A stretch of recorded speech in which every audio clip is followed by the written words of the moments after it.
Have you ever walked away from a conversation feeling like something went terribly wrong, but you couldn't put your finger on exactly what it was?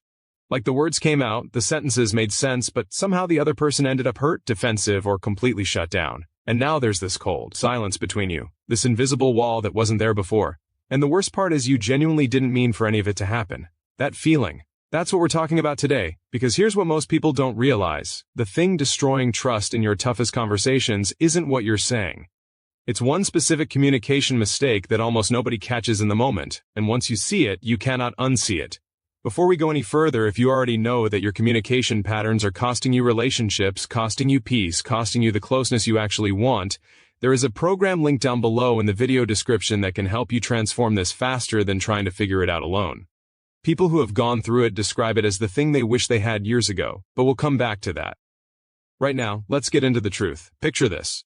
Two people who love each other deeply. They're sitting in the same room, but it feels like they're on opposite continents. One of them just tried to express how they were feeling about something that hurt them.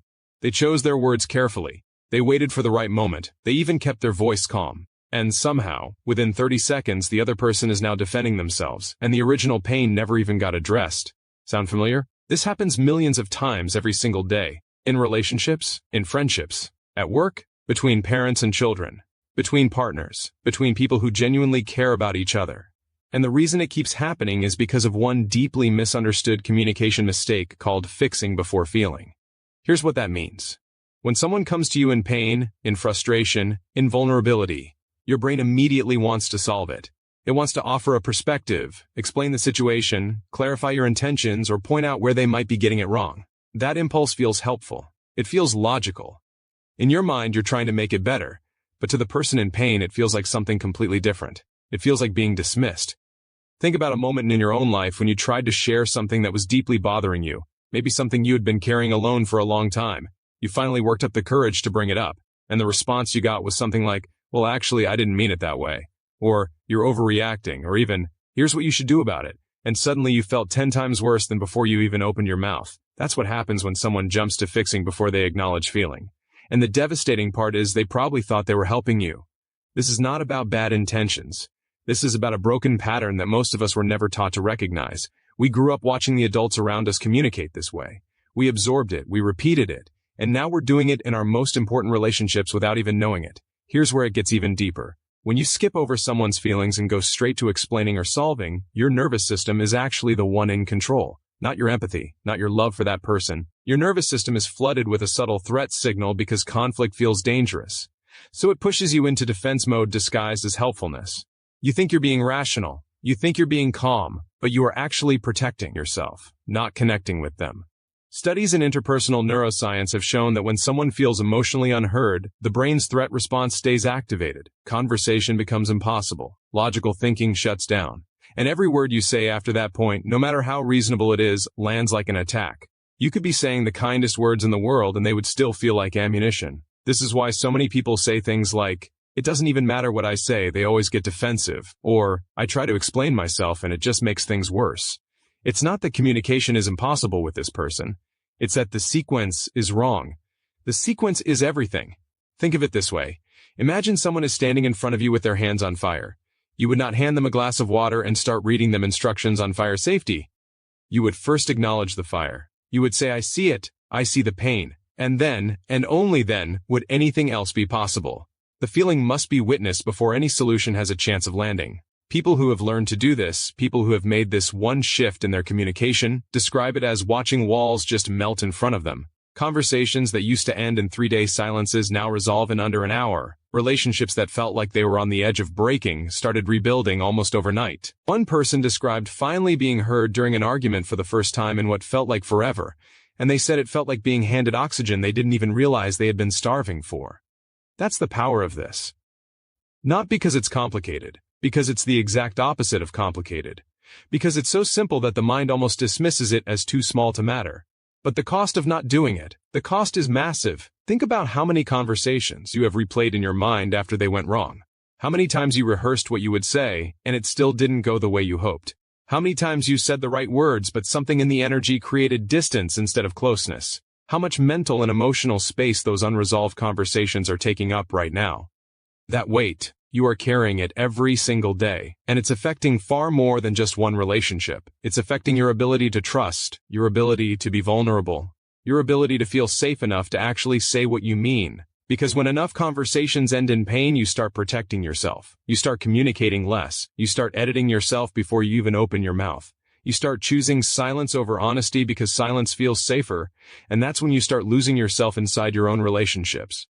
The good news is this is not permanent. This is a learned pattern, and learned patterns can be unlearned. And the moment you truly understand what to do instead, things begin to shift in a way that feels almost immediate.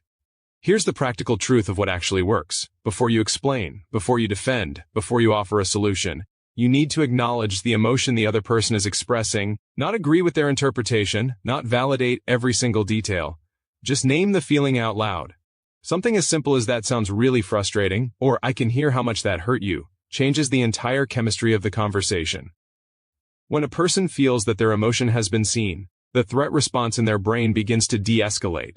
The walls start coming down. They become physically capable of hearing you, and now everything you say has a completely different chance of landing. Research in conflict resolution has consistently shown that emotional acknowledgement before problem-solving reduces conversation escalation by a dramatic margin.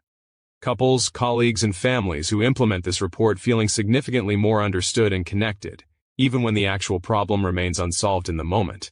The connection happens first. The solution becomes possible second.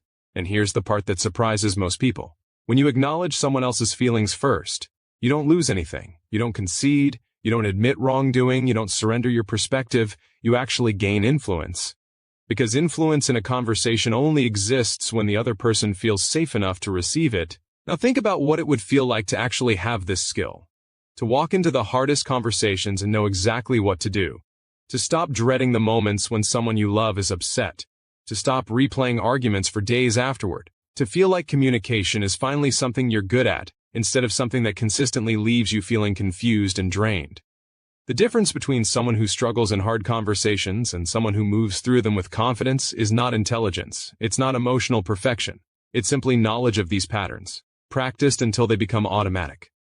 And the people who have genuinely transformed their communication in their relationships and their professional lives did not spend years in therapy or read 30 books.